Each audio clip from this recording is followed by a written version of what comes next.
Teka lang, huwag kang makampante sa taong nagpapasaya sa'yo ngayon. At huwag kang makampante kasi ikaw pa yung mahal niya ngayon. At huwag kang makampante na hindi ka niyan iiwan pagtagal ng panahon. Kasi real talk, may isang taong darating sa buhay natin para tayo pasiyahin.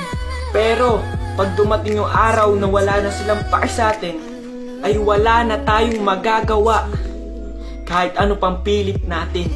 At eto pa, real talk, mas masarap magpalaya kaysa magmakaawa.